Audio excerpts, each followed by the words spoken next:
Hi guys, welcome back to MySTV. My name is Anthony and today we are looking at love grammar.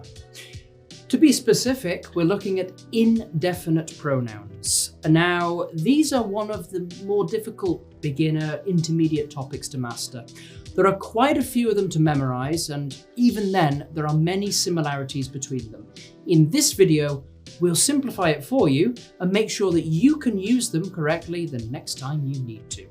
So, let's start with the meanings. Now, what do I mean by an indefinite pronoun? Well, in short, it is a pronoun used when we generalize. We use them when we're not talking about a person, thing, or place in particular. Now, they don't really have a structure, but let's look at some examples of what we're talking about. We can fit them into several categories, which you can see here on the screen.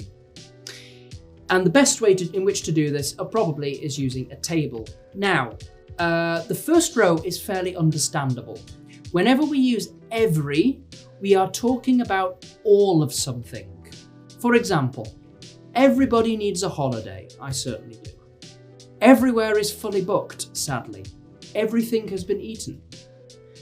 However, note that we always use the singular with indefinite pronouns. We never use a plural because to us, it is one. Now, looking at this table, the second and third rows are a little more complex and have a different shade of meaning. So we'll look at these individually. So if we go to the second row, which was any. So generally, pronouns with any have no specific reference. There is no known person, thing, or place to refer to. You can choose whatever you want, I don't care. Now to the next one. Some is a little more specific and often indicates a random person, place, or thing in a specific group, or a person, place, or thing whose name we don't know. Some examples may help clarify this. So if we go with our first example, someone told me that you should never break a mirror. What's the meaning behind this? Well, a specific person told me, but I'm not giving his name or I don't know his name. Someone. It's not important to the conversation. If we go with our second example, let's go somewhere nice this weekend. You can choose the place. I'm not interested, only on the condition that it's nice. Some place. I'm not interested where, a non-specific place. Let's move on now to talk about negatives. Now, using negatives in this way is possible in two ways. And the first and simplest, as you can see on the screen, is with the prefix no. Examples. Go with our first example. I've done nothing today, meaning zero. Go with our second example. I knew nobody at the party, not a single person. Example 3. Tomorrow, I'm going nowhere. If you have any problems so far, then like, subscribe, and leave a comment, and we can help you in any way. But if we continue onwards now, notice that in those examples, you can only use one negative in the sentence. Saying, I've not done nothing today is absolutely wrong because we have two negatives. English is like mathematics. Two negatives make a positive. You will find some native speakers do this, but don't follow their example.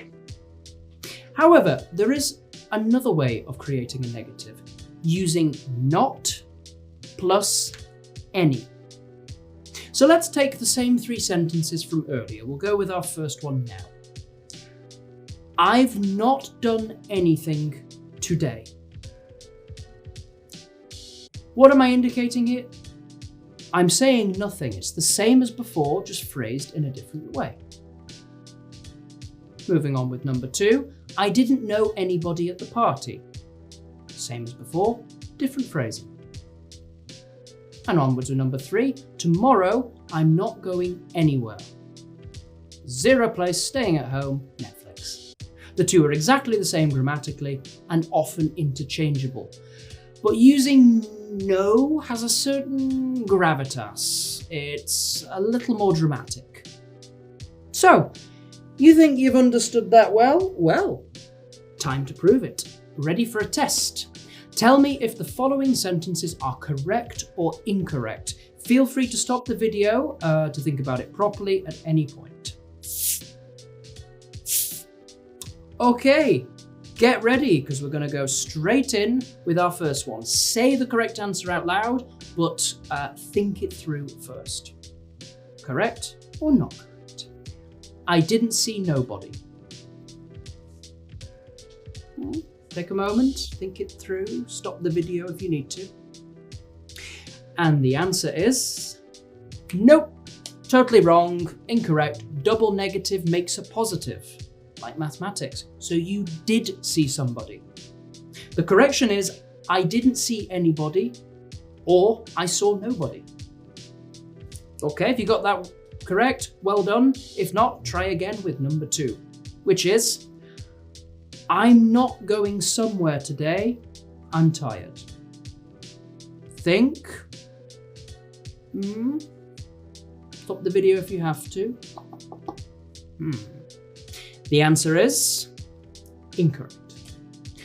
Because you can't use some in this case, you have to say any. The correct answer is I'm not going anywhere today. Or you could say I'm going nowhere today. It's the same. Good, okay, have you got that correct? Fantastic. Pat on the back or glass of wine later. Way. Number 3. I'm seeing someone later or I'm seeing anyone later. Which is more correct? No, sorry, which is correct? One of them's wrong. Think it through.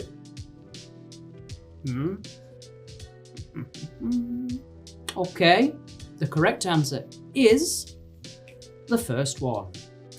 This is correct. Why? Because you're seeing someone. I'm seeing a person, but I'm just not telling you who. It's not important to the conversation.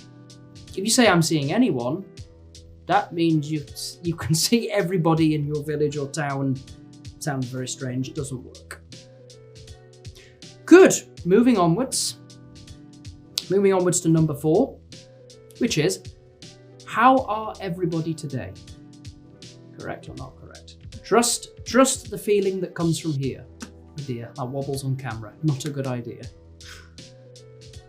Think. No. Totally not correct. Why? Because indefinite pronouns are singular, no plurals. The correction is how is everybody today? If you got those correct, then congratulations. I'll buy you a drink if we ever meet. Don't approach me in the street now, please. But we'll go to another one actually. There's at the door. Anyone or someone? Correct answer is someone. Yeah. Why not anyone? Because anyone, you are talking about a random person. Someone means a specific person, but I just don't know who they are. Well done, that was quite difficult, especially because I forgot the bonus question there. But anyway, well done. That was not easy. The trick is practice. So, to help you see this in action, let's demonstrate how to use it with our in use. So Georgia, have you organised Friday? Because I completely forgot. Oh my God, we need somewhere to have the party though. Like, we need somewhere with an open space for enough people. I don't know anywhere. You don't know anywhere? No, I could ask. I could probably ask Is there anybody someone. you can ask? I could probably ask someone to see if they know somewhere that we could go to, but... Well, call everybody that you know, just in case. Okay. I'm sure there'll be somewhere. We can do it. We have to find somewhere. And if everyone brings their own food and drink, it makes it a lot easier, no? Okay, true. I mean, yeah. Okay. All right, great. Okay, we'll do it that Let's way. get calling. Great. Well, I certainly hope they found somewhere. So, a quick recap. So remember that indefinite pronouns, first of all, are singular. always. And we use every to describe all of something, everywhere, everyone, or everybody, or everything. We use any to describe random. I'm not describing anyone in particular, I'm just describing something at random. And we use some to either mean an example of a specific group, or I'm talking about one thing, but I don't know who that person is, I don't know where the place is, or I don't know what the thing is. Okay. Well, that is everything from us today, guys. I hope that was useful for you. If you enjoyed this video, then please like, subscribe, and switch on the bell icon so that you receive notifications when we upload a video. If any of this, what you found maybe difficult, or you didn't quite understand it, leave a comment. We will try and help you in the best way we can. Thanks, guys. My name was Anthony. This is my STV. See you next time.